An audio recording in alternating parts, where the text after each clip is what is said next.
මහමාලිගාවේ සේවයේ වෙනුවෙන් රජතුමාගෙන් ලද ත්‍යාගයක් ලෙස අන්දරේට බත් මුට්ටියක් ලැබේ.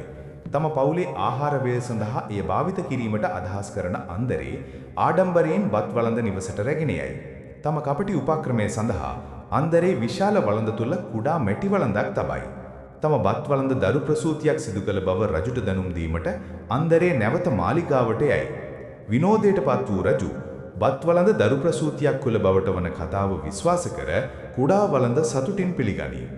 කලකට පසු අන්දරේ නැවත මාලිගාවට පැමිණ තම බත් වළඳ මිය ගිය බව ප්‍රකාශ කරයි. මැටි වළඳක් මිය යන්නේ කෙසේදයි රජු කම්පාවට පත් වී විමසයි. වළඳකට ඉපදීමට හැකි නම් එයට මිය යාමටද හැකි බව අන්දරේ කපටි ලෙස පැහැදිලි කරයි. මේ රජු නිහඬ කරවයි. තමාව අන්දරේ විසින් අභිභවා ඇති බව තේරුම්ගත් රජු සිනාසී වළන් දෙකම අන්දරේට තබා ගැනීමට ඉඩ දෙයි.